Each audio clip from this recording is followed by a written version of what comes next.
Friends, we are very, very fortunate to have amongst us the Doya of mutual fund industry.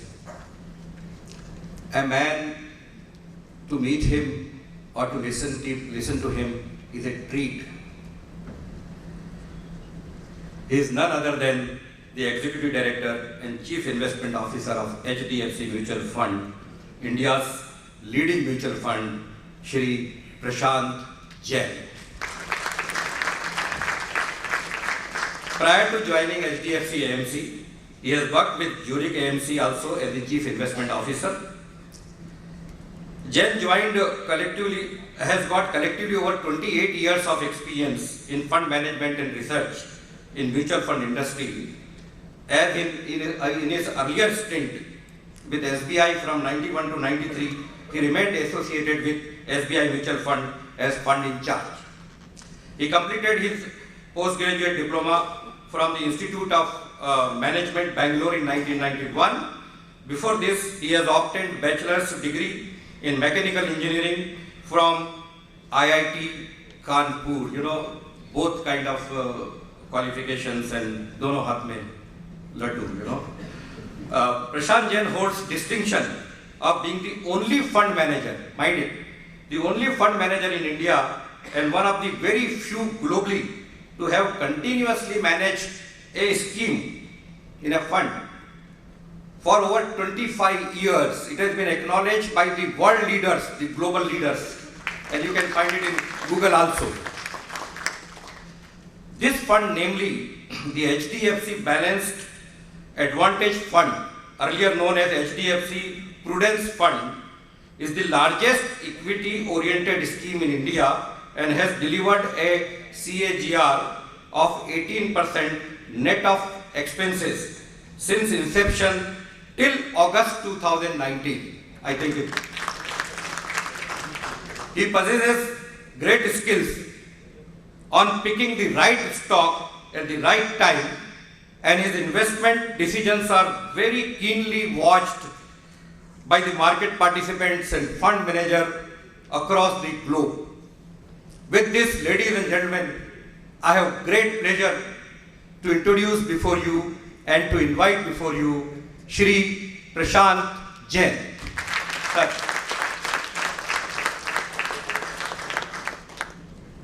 Very good morning to all of you friends, and thank you Ashokji for inviting me here, and I thank JITO for giving me this opportunity. It's a privilege to be here, and thank you for the very nice introduction. But as we all know, ये सब कर्मों का खेल है. So while I have done my bit, I don't think I can take full credit for this. The environment and lots of people, families, teachers, co-professionals, colleagues have all helped me in this journey, and I am grateful to all of them. I have been asked to speak on the economy for about 30 minutes, and towards the end for 5-7 minutes I will take the liberty of sharing with you how to look at stock markets the right way. I think, and let me divide my thoughts on the economy in 3 parts. 5 minutes spent, 5 minutes I will spend on the past growth of the Indian economy, because past is a very good guide to the future. Then I'll come to the issues what we are facing, and hopefully I'll also say some meaningful things about the future prospects of the economy. I have only 2 slides, and so just bear with me. I will share with you just 2 slides because these are very powerful slides, and as they say, a picture is worth 1,000 words. Yep. So the slide that will come up shortly, you will see the growth of India's economy over last 4 decades. Yeah, so this is it. As you know, any business and any economy grows in 2 ways. The first is the volume growth of a business, which in the terms of economy we call the real growth.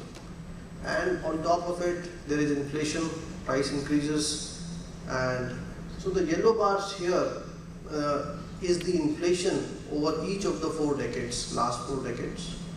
And the blue bars is the real growth in last 4 decades. And in the middle, we have written all the key events that have taken place in these 4 decades. Our nature is such that we are always constantly occupied by changing headlines, and we worry a lot. And in this process, at times we forget the bigger picture. So this is the big picture, and what you will observe here is something very simple. That the world has changed, India has changed, many difficult environments were there, many challenging events were there. Right from Brexit, Gulf crisis, Lehman crisis, Pokhran blast, US sanctions, all this. But despite that, this economy has continued to grow at a reasonably steady pace. Of course, if you look year to year, there have been fluctuations. But if you look at a 10-year period, the growth has been pretty consistent. So we must ask ourselves, why has this growth been there? And I'll just leave it here now because I don't need to refer to that again. See, I think there are few things which have driven India's growth longer term. One is our population continues to grow, 1.5% a year. So you need 1.5% more of everything every year. So of the 6 to 8% growth that we have experienced, 1.5 comes just from population growth. Population growth poses challenges, but at least it helps the economy grow. Joint families are breaking up in India. We are living increasingly in nuclear families.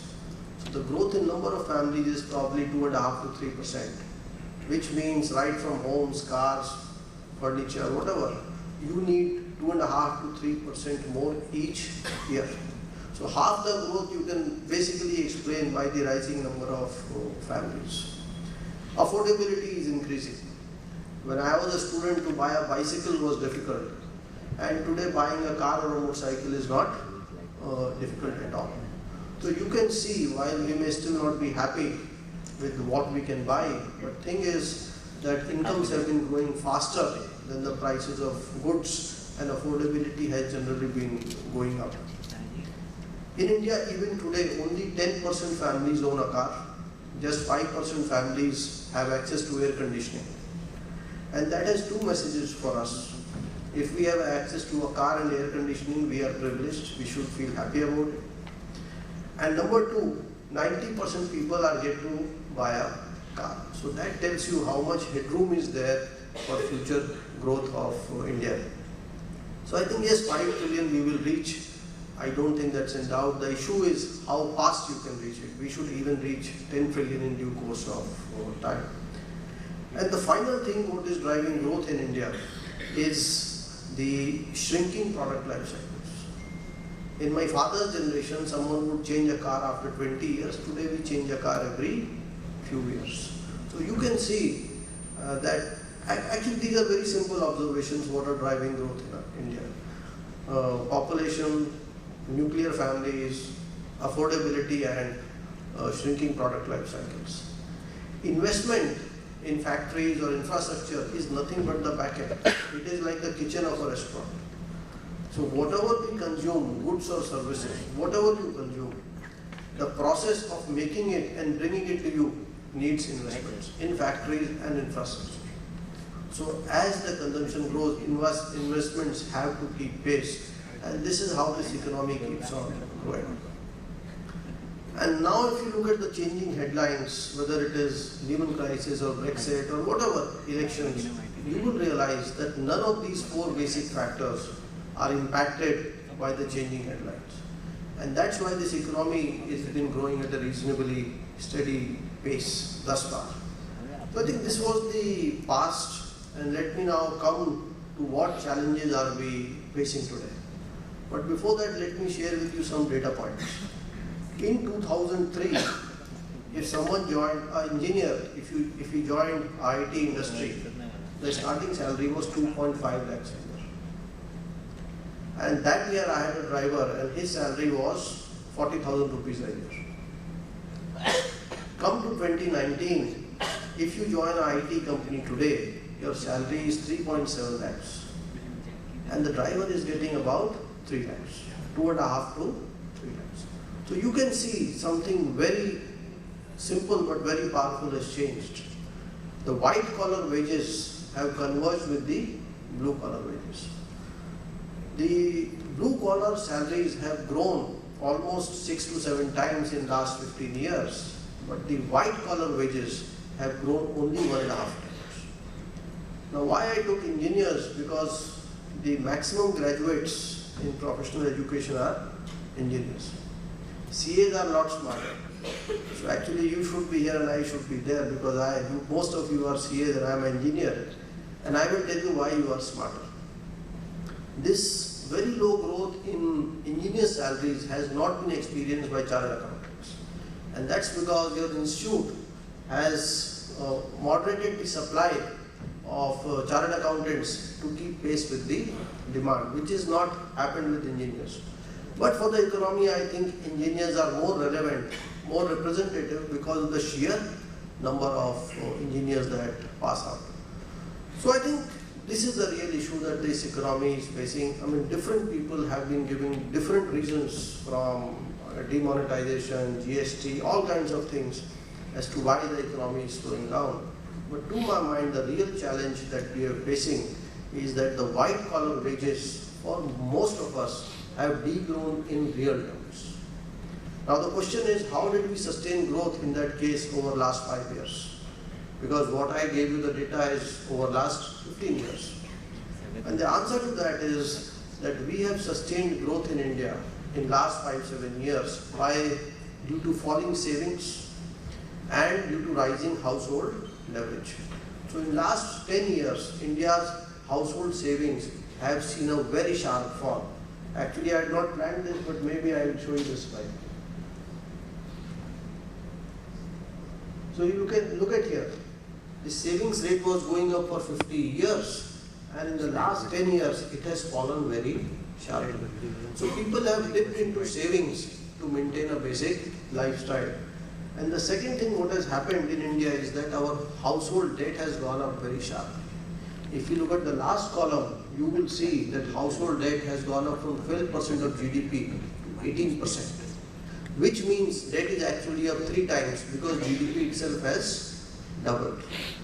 So I think this is what has sustained growth in India in last 5-6 years. Despite low wages, we have dipped into our savings and our borrowings have gone up, and that's why the youngsters of today know the EMI of a product but not the price of a product. So they are not reckless. I think they are responsible. It is just that the earnings are much lower than what they used to be. There is one more debate here.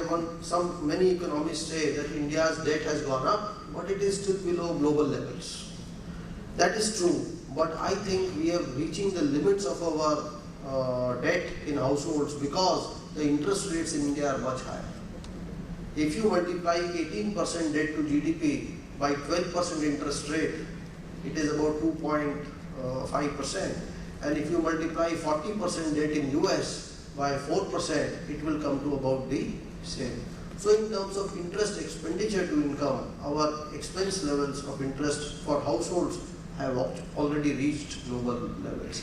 And I think the slowdown what we are seeing is primarily on account of this. Actually, retail slowdown in India started last year. It is the car manufacturers kept on pushing inventory, and it is only now that inventory is being corrected. But signs of this retail slowdown were there some time back.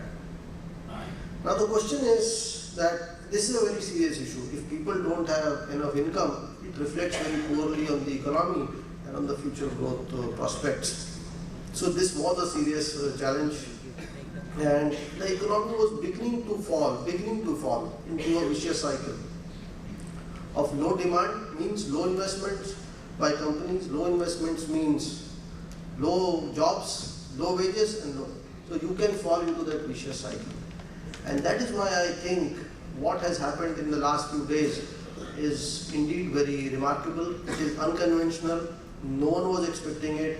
But when we look back, when I have thought about this, I think this is the right step, and I will share with you what has been done and how it should take the economy out of the possibility of a negative or a vicious cycle and create a virtuous cycle of more investments, more jobs, more salaries, more consumption. So as we know, corporate tax rates have been cut, and they've been cut very sharply, and it will amount to 0.7% of GDP. By that, the fiscal deficit could go up if nothing else changes. But I think this is a step in the right direction for a few reasons. What does this tax cut do?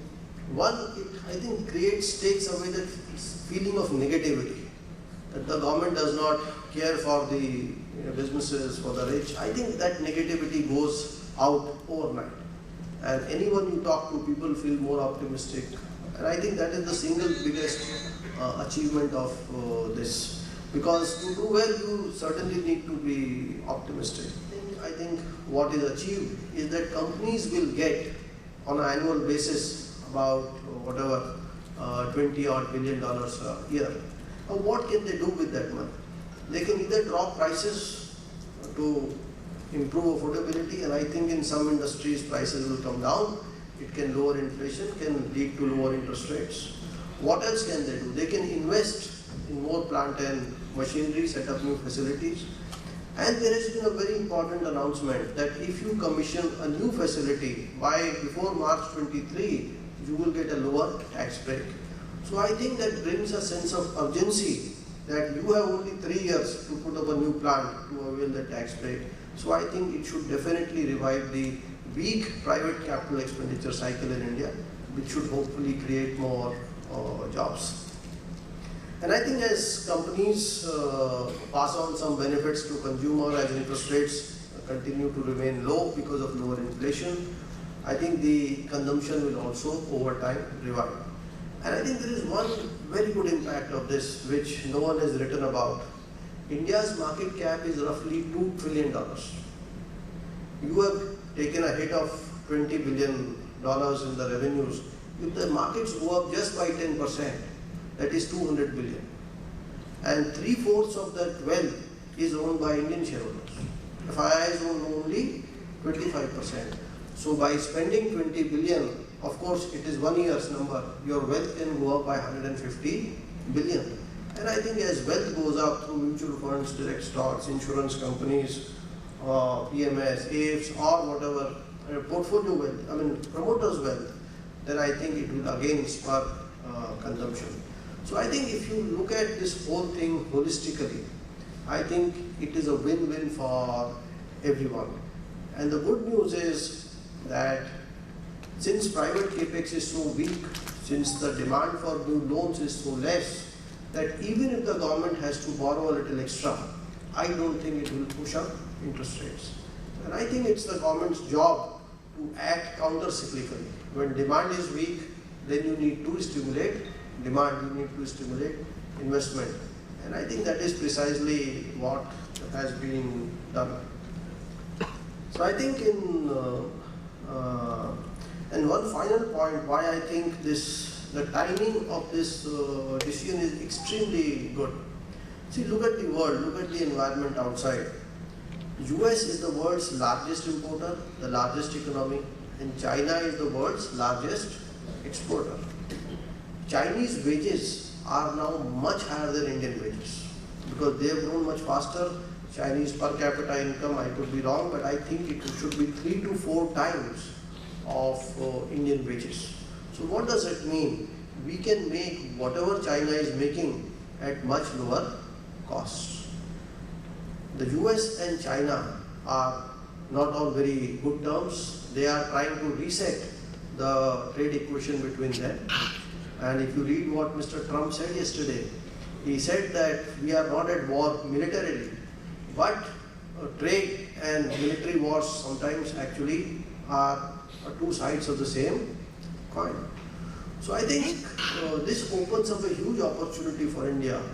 Exports will relocate out of China. That's a foregone conclusion.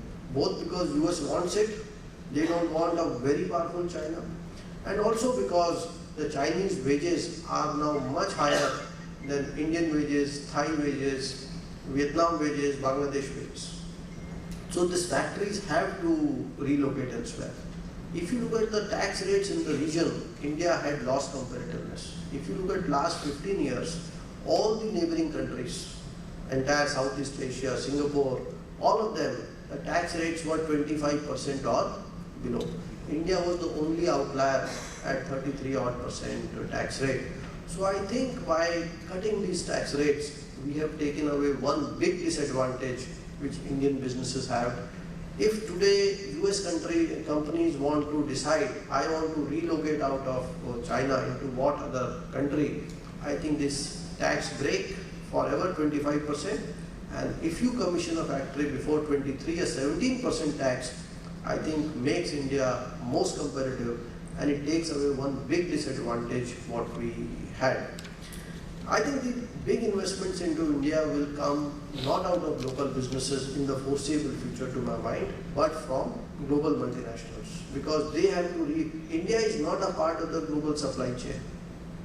We have missed the manufacturing phase of the economy. How do we get back in? I think this is the only time you can do it.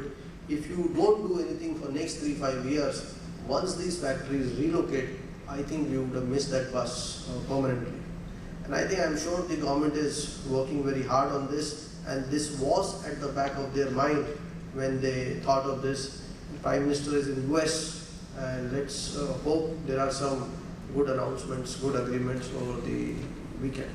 So I think if you see this tax cut, while people have been critical of the fiscal impact, I think that is focusing on something which is very small. If the economy revives, you will earn tax revenues, higher tax revenues in no time. And therefore, looking at all this, I do feel that this announcement will go a long way in improving the sentiments, improving investment climate, both for local and global companies, revive investments, and it will lead to, over time, a creation of a virtuous cycle in India. See, last 20 years, India sustained growth due to the IT industry. We have not given IT industry due credit. It was the IT which gave wages to people and which created jobs for everyone. Whether it was mutual funds, if there is no wealth, what do I do? If there are no profits, what do chartered accountants do? If software engineers don't earn, who will buy the cars and homes? So I think the IT industry led to the growth in last 2 decades. We were coming to the end of it, that industry is maturing. Any country that has grown fast globally, any country, whether it was Japan, Korea, Germany, it has been led by exports. And I think it is very important that India gets its fair share of exports. And I think with this, we should be back in the reckoning. And I feel very confident that we will become a 5 trillion economy. If we execute well, we can do it in 24. If not, maybe 1 or 2 years here or there. Actually, I have 5 minutes. So let me now just share with you, for most of you, this will be very basic, but some of you, you may not have seen equities this way. So I am sorry, seek forgiveness for those who are experts in stock markets, but for the others, this is the history of the Sensex in India from 1979 till date. So every year, 31st March, the value of the Sensex is written in blue. So as you can see, Sensex started with 100 and today it is around 40,000. It is exactly 40 years. 40 years, 400 times wealth. So what has happened? It is a very simple observation. It has just grown at 16% a year. So what you saw on the first slide, the economy was growing at 15-16%, and that is exactly what the Sensex has done. Why does this happen? Sensex is nothing but the average stock price, right? And the sum total of all businesses is the economy itself. Therefore, whatever is the growth of economy is the growth of average business, and that becomes the growth of the Sensex. So if you had done nothing for 40 years, just bought the Sensex and forgot, then you have made 400 times money. And let me now share with you one last slide. If you had invested 100 rupees in a bank FD, in gold and in a Sensex, you can see how different the outcomes are. In Sensex, the money is 40,000, 400 times. In bank FD without tax, it is 2,500, and in gold it is 4,500. The 5-6% higher compounding what equities offer is 5-6% in a year, but over a lifetime it can become 10 to 15 times difference in your wealth. So my simple suggestion is that whatever is the portion of ours, our clients, whatever friends, relatives, whatever portion of the wealth our families, we are, friends, relatives don't need for 3 to 5 years. And on whatever portion we can tolerate volatility, we should invest in equities to that extent. Why we should be tolerant of volatility and why we should think 5-10 years? If you look at the 1-year returns, you will see it is very volatile. So equities are risky in the short run. But the uniqueness of this asset class is that unlike many things in life, as your time horizon increases, the risk reduces. And you can see over 10 and 15-year holding periods, you have not lost money. And most of the time, you earn about what is equal to the nominal GDP growth of the economy. So with this, let me end my session, and I'll be happy to be on the panel afterwards. Thank you.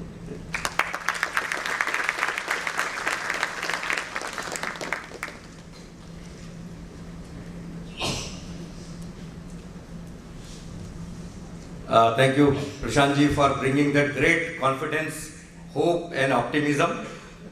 And you have proved that the best investment in the world is in the stocks, provided your selections are right, your timings are good.